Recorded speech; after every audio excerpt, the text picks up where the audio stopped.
เฮ้ยลุงสละปองในดิปองอียาอีสังล่ะอ่างคิดอาบอาเปียงเปียมพลวาเป็นเปียดปิงเฮ้ยแคม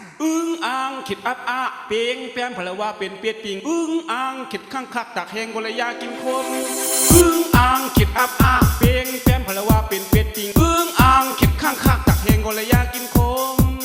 องพักกะเตกะเตอ่างคิดอาบอาเปียงเปียมพลวาเป็นเปียดปิงอ่างคิดข้างคักตักแหงกลยากินคมอ่างคิดอาบอาเปียงเปียมพลวาเป็นเปียดปิง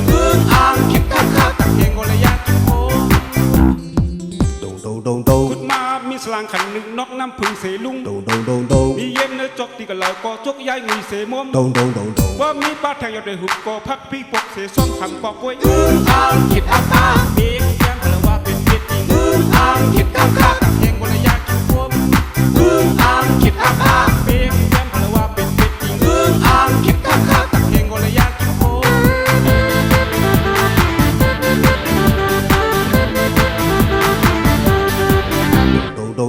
มามีสลางขันหนึ่งนกน้ำพึ่งเสลุงมีเย็นเนื้อจกตีกันเลยก็จกย้ายมีเสมมว่ามีป้าแทงยอดได้หุบก็พักพี่ปกเสซ้อมขังปอกไว้อ่างคิดอาบอาเปียงเปียมพลวาเป็นเปียดปิงอ่างคิดข้างคักตักแหงกลยากินคมอ่างคิดอาบอาเปียงเปียมพลวาเป็นเปียดปิง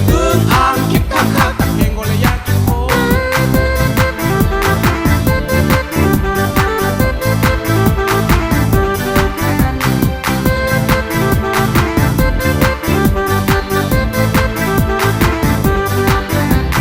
พวกเขาเคยเอายาดมมีไว้เสียงยังของวันเสาร์บอกแบบพี่เจี๊ยบมีคนเย็นลงคอแค้นใหญ่ตาบันยอกกะมามัวมาดมดอกเพชรมีการเอาเพียงว่ามาตัวแดงคือนอนเดย์ไรแก้มองพักกะเตกะเตอ่างคิดอาบอาอ่างคิดข้างคักอ่างคิดอา